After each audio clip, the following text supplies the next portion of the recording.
will have to be adopted. The Honorable Minister of State in the Ministry of Home Affairs. Honorable Minister, Honorable Home Minister. सभापति महोदय, statement जो है भारत सरकार का वो नित्यानंद जी ही बताएंगे, मगर मैं कुछ चीज़ों की स्पष्टता करने के लिए आपकी अनुमति से इस सदन के सामने खड़ा हुआ। सबसे पहले इस घटना में जितने भी लोग हताहत हुए हैं, जो घायल हुए हैं, वो सभी के परिवारजनों के साथ मैं मेरी संवेदना व्यक्त करना चाहता हूं और बड़े दुख के साथ आज मैं उनके प्रति अपार संवेदना के साथ इस सदन में खड़ा हुआ हूं। जैसा मैंने पहले कहा कि सरकार की ओर से जवाब श्री नित्यानंद राय ही देने वाले हैं। जब यहाँ पर 1 घंटे की चर्चा आपने अनुमोदित की, तब मुझे था कि आज का दिन शायद राजनीति से परे रहेगा, इस पर राजनीतिक टीका टिप्पणियां नहीं होगी। खैर, उद्देश्य से या जानकारी के अभाव से कुछ टिप्पणियां भी हुई और कुछ सदन को पूरा देश देखता है, इसलिए देश के सामने कोई गलतफहमी न हो जाए, इसलिए मैं स्पष्टता करने के लिए खड़ा हुआ।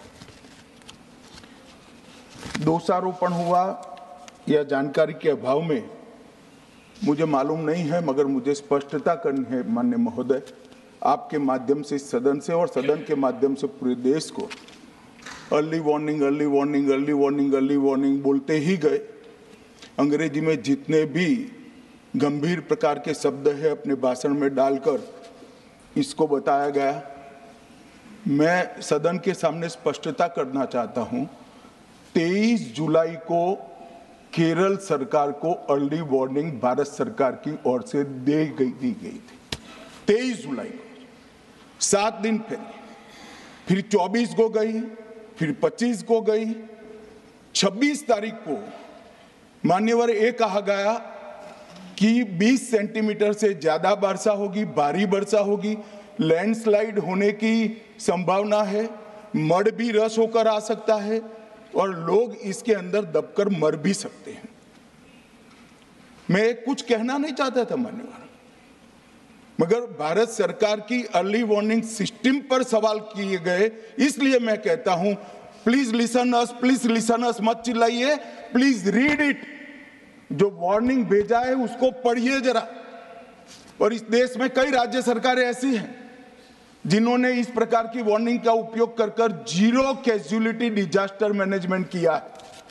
मैं ओडिशा राज्य सरकार के लिए भी, उस वक्त हमारी नहीं थी, नवीन बाबू की थी, हमने 7 दिन पहले साइक्लोन का अलर्ट भेजा, सिर्फ 1 व्यक्ति मारा गया, वो भी गलती से मारा गया। गुजरात सरकार को हमने साइक्लोन का अलर्ट 3 दिन पहले भेजा, एक पशु भी नहीं मरा साहब। मगर मैं बड़ी विनम्रता के साथ कहना चाहता हूं कि आप जो घिसे पिटे शब्द यहां लेकर आए हैं और डिमांड ही करते जा रहे हैं, अर्ली वार्निंग सिस्टम है। भारत सरकार ने 14 के बाद अर्ली वार्निंग सिस्टम के लिए 2000 करोड़ रुपया खर्च किया है और इसको साझा किया जाता है मान्यवर। 7 दिन पहले हर राज्य को सूचना भेजी जाती है और वो सूचना साइट पर सबके लिए भी उपलब्ध है, मान्य सांसदों के लिए भी उपलब्ध है। मगर कुछ लोगों को है कि यहाँ की साइटें खोलते ही नहीं है, विदेश की ही खोलते हैं। तो अब विदेश में तो इसकी अर्ली वार्निंग सिस्टम आएगी नहीं, हमारी साइट देखनी पड़ेगी मान्यवर। वर्षा, 1 मिनट आप सुनो भाई, मैंने ध्यान से आपको सुना है, सुनिए जरा। नो प्लीज, इस तरह से नहीं चलेगा, सदन है। The facts and figures and details are being imparted. Please, मान्यवर, Honorable Minister. मैं तो उस उद्देश्य से ही कहता हूं इसको सुनकर सभी राज्य अलर्ट हो, अर्ली में अलर्ट हो जाए। मेरा किसी को ताना लगाने का आशय नहीं है। वर्षा के लिए अर्ली वार्निंग सिस्टम है, हीट वेव के लिए है, तूफान के लिए है, चक्रवात के लिए है, यहां तक बिजली के लिए भी अर्ली वार्निंग सिस्टम है। जो 10 मिनट पहले बिजली अक्षांश रेखांक के साथ कहां गिरेगी वो सीधा कलेक्टर को इन्फॉर्म करती, मगर इसका कोई जिक्र नहीं कर रहा है। मैं तो मानता हूं जानकारी का अभाव होगा, जानकारी का अभाव है तो भी ठीक नहीं है, और राजनीति है मान्यवर तो बहुत दुखद है। मान्यवर, कई सारे राज्यों ने इसका उपयोग भी किया है और परिणाम भी आए हैं, और इस अर्ली वार्निंग सिस्टम के तहत मैं आज सदन को बताना चाहता हूं, 23 तारीख को ही मेरे ही अनुमोदन से 9 एनडीआरएफ की टीमें केरल के लिए रवाना हो गई थी कि वहां लैंडस्लाइड आ सकता है। भारत सरकार ने 9 एनडीआरएफ की टीमें विमान से वहां भेजी। मैं पूछ सकता हूं मान्यवर, इतना मुझे पूछते हैं सारे लोग, केरल सरकार ने क्या किया? अनधिकृत लोग रह रहे थे, नहीं रह रहे थे, मगर वल्नरेबल सिचुएशन तो थी। इनको शिफ्ट किया गया क्या? क्यों नहीं किया गया? कौन रोकता था? और शिफ्ट किया तो मरे कैसे? शिफ्ट पहले नहीं किया गया है, बाद में किया गया है। जितना बोलोगे उतना नुकसान होगा। मैं बोलना नहीं चाहता, परंतु जब आप आरोपात्मक तरीके से बात करते, मैं शांति से यहां बैठकर सुनने ही आया। मान्यवर, मैं आज आपके माध्यम से कहना चाहता हूं कि early warning system Narendra Modi ji 2014 में प्रधानमंत्री बने, 2016 से ये प्रोजेक्ट चालू हुआ और 23 तक दुनिया की सबसे आधुनिक अर्ली वार्निंग सिस्टम कहीं पर है तो भारत में। और इसका 7 दिन पहले इसका अनुमान देने वाले 4 ही देश है, उसमें से एक भारत है। मगर उसको पढ़ना पड़ता है, डिमांड करने से कुछ नहीं होता। मान्यवर, जो उन्होंने कहा कि भाई डिजास्टर के पैसे रिलीज करने का राज्य के साथ पास अधिकार नहीं है, वो गलत है। मान्यवर, मैं इसकी भी स्पष्टता करना चाहता हूं क्योंकि सदन का रिकॉर्ड साफ रहना चाहिए। एसडीआरएफ में 10% राशि कोई भी राज्य अपने हिसाब से अपनी गाइडलाइन से इश्यू कर सकता है, और 100% राशि भारत सरकार की जो गाइडलाइन इश्यू हुई है, गाइडलाइन इश्यू के किसी भी परमिशन की भारत सरकार की जरूरत नहीं है, गाइडलाइन को सिर्फ फॉलो करना है। मगर जो ये डिजास्टर के पैसे हैं और कोई हेड के अंदर तो खर्च नहीं हो सकते, हमें इतना तो चेक एंड बैलेंस रखना पड़ेगा।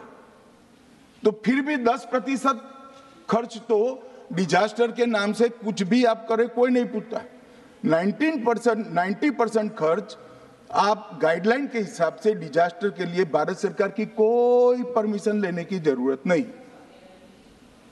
और बंगाल का भी कहा मान्यवर, डिटेल स्टेटमेंट नित्यानंद जी पढ़ेगी, मतलब मैं स्ट्रक्चर्ड स्टेटमेंट नहीं दे रहा हूं, सिर्फ स्पष्टताएं कर रहा हूं। मान्यवर, बंगाल का भी कहा, हमने 6,244 करोड़ रुपया 14 से 24 तक बंगाल के अप्रूव किए हैं, और जिस प्रकार से इनके खर्च का हिसाब आता है इस हिसाब से रिलीज होते हैं।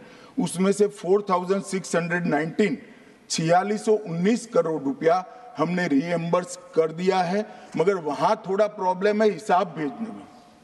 अब वो तो मैं अच्छे से नहीं कर सकता साहब, बंगाल ने ही करना पड़ेगा। अकाउंट देना पड़ता है तो सरकार है, कोई पॉलिटिकल पार्टी नहीं है ना। सरकार के कुछ रूल्स होते हैं, रेगुलेशन होते हैं, अकाउंटिंग सिस्टम होती है, एजी का ऑडिट होता है। हम किसी को नहीं मानेंगे तो थोड़ी तकलीफ आएगी, मगर धीरे धीरे आदत पड़ रही है, इंप्रूवमेंट आया है। इसीलिए 6244 में से 4619 करोड़ रुपया इनका रिलीज हो चुका है।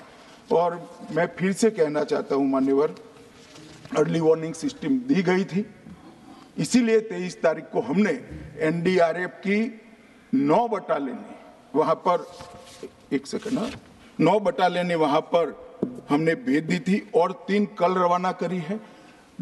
एनडीआरएफ की बटालियन उतरने से भी अलर्ट अगर हो जाते तो काफी कुछ बच जाता, मगर मैं किसी पे दोषारोपण नहीं करना चाहता हूं।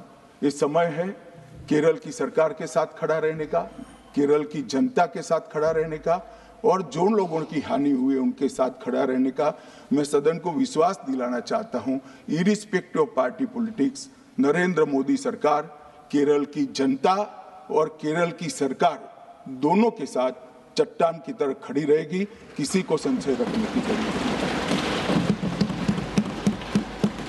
Honorable Minister of State in the Ministry of Home Affairs, Shri